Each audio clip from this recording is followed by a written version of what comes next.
اب جو ہمارے پاس اردو میں اس کا جس پر ہم ڈبیٹ کرنے جا رہے ہیں وہ ہے 5ویں نمبر پر مونک دا مونک اور 6 نمبر پر ہے دا فریئر. ٹھیک ہے.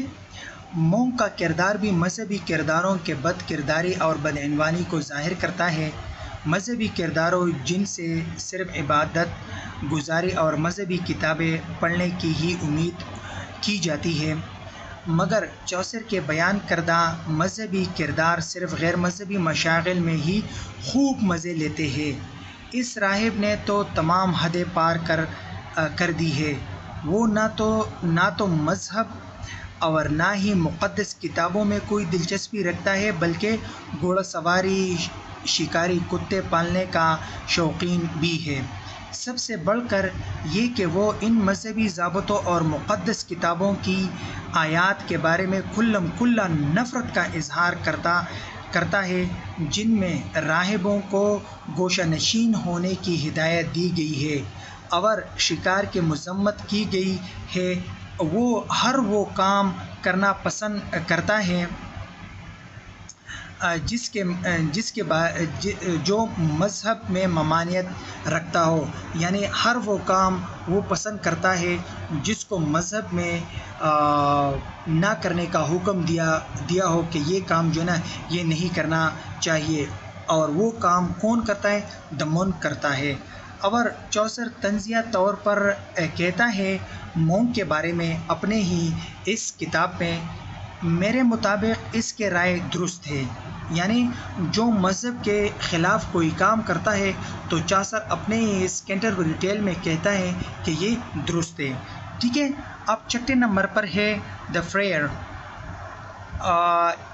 ان میں سے ایک جو خوشباش اور موج مستی کرنے والا ملنگ راہب بھی ہے، وہ اپنے علاقے کا لائسنس یافتہ گداگر اور معاشرے کا ایک باعزت آدمی ہے.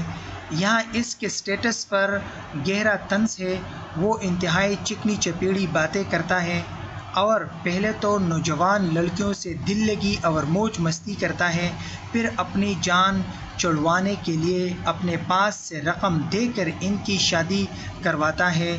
وہ پورے علاقے کے جاگیرداروں اور معزز خواتین میں بہت زیادہ مشہور یا مقبول ہے. وہ ذاتی اثر رسوخ کی وجہ سے علاقے بھر میں نایاب پادری سے بھی زیادہ با اختیار شخصیت کا حامل ہے.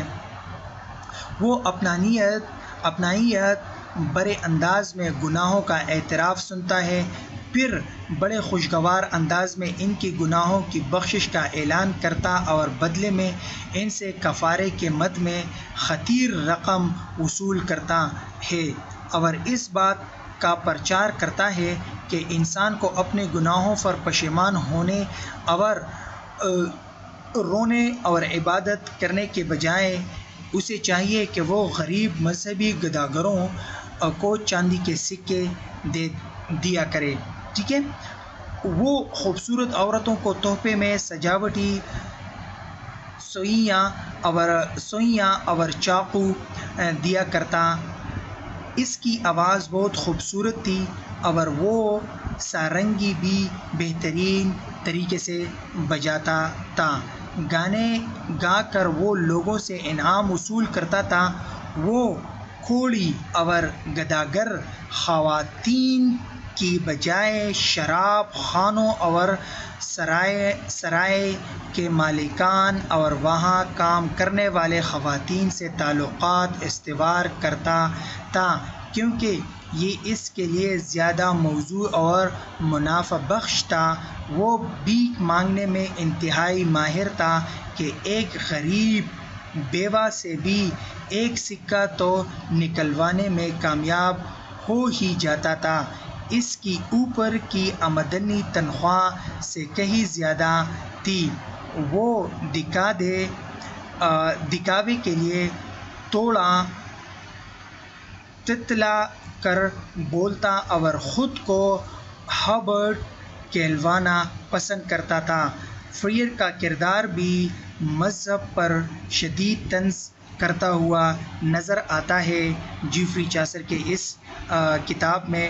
وہ مذہبی معاملات کے بجائے گناہ میں لذت محسوس کرتا اور غریبوں کا بھی احتساب کرتا تھا۔ تو یہ تو آپ لوگوں کو پتہ چل گیا کہ اس زمانے میں لوگ کیا کیا کرتے تھے اور ان کے کردار کیا کیا تھے۔ اگر چاسر کے ان کردار کو اگر آپ اپنے ہی سوسائٹی میں اپلائی کریں یا لوگوں کو دیکھیں تو آپ کو بھی ایسے ہی لوگ ملتے جلتے ہوئے نظر آئیں گے، ٹھیک ہے۔ اب آنے والے ویڈیو میں ہم اور کرداروں کو ڈسکس کریں گے انشاءاللہ، اور آپ اس کو سنیں اور دوسرے ویڈیو کے لیے انتظار کریں اور اپنے دوستوں کے ساتھ شیئر کریں۔ Thank you so much.